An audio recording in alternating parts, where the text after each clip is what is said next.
When I was in grade school, I had a math teacher who was gone for an extended period of time, a long absence, at the end of which she did not come back to school. She instead died of cancer. And I remember coming home from school that day and crying and crying, and my mother held me.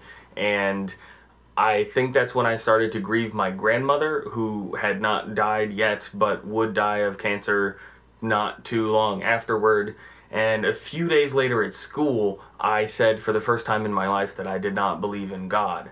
I'm still impressed by my parents' reaction to that. They didn't tell me that I was wrong. They didn't tell me that it was wrong for me to feel that way. They didn't tell me that it was wrong for me to be an atheist.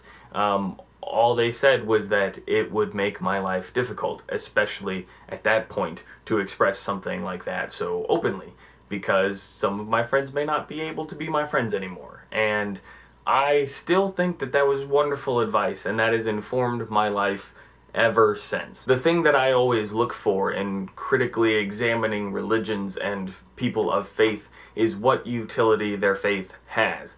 I believe that if your faith does not have utility, if the situation that you're in, be it faith-based or not, is not helpful to you, then it's broken and you need to do something else.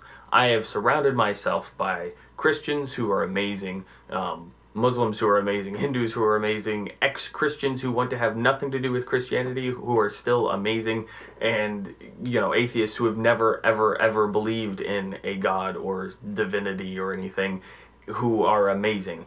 And it's because I can see the utility in their faith. I can see how they derive the things that they do, the changes that they affect into the world, the nature of their character, what in their faith or lack of faith brings them to that point. And I value that so much. I find common ground having previously found differences, and I think that's what it takes. It's not enough just to accept people's differences, just to excuse people's differences. You have to embrace them. I have to think to myself that my Christian friends, who are amazing, have a different perspective than mine, but they're coming at the world, my best Christian friends are coming at the world with love and with respect, and I find that incredible, and it's not as rare as you would think it was with Christians.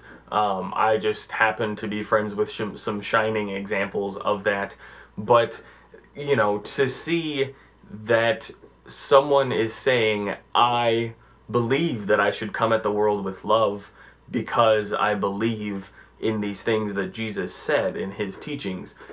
I personally also believe in coming at the world with love, but it's more from observation that that's a good idea.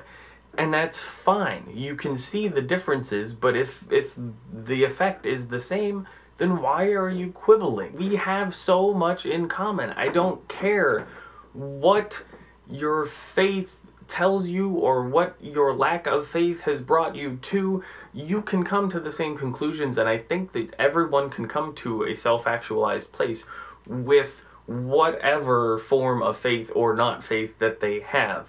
And I really believe in realistic goals for lives, and my goal, because I can't say when I'm going to die, my goal is not to have published a novel by the time I die, because I could die tomorrow. It's nothing long-term like that. What I want with my life is to get to the end of my life, whenever that may be, and still preserve my belief that people are fundamentally good.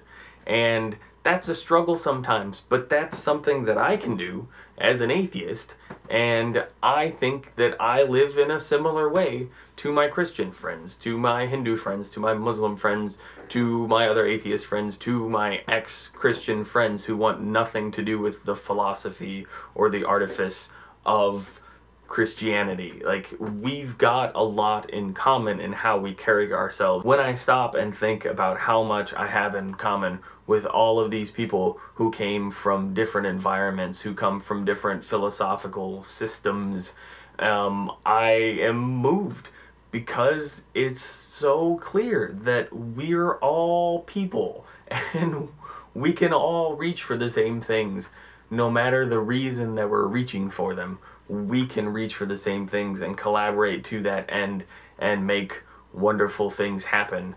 And that is awesome. It's not easy. It's taken me a long time to surround myself by people who I really value, not despite our differences, but in some ways because of our differences. And I love that my friends can challenge me, and I love that I can challenge them, and we have more rigor in our faith or lack of faith because of the conversations that we have. I would like to thank all of those people who come from such different experiences and philosophical backgrounds, and are still people that I really value, people I love, and people that I think are awesome.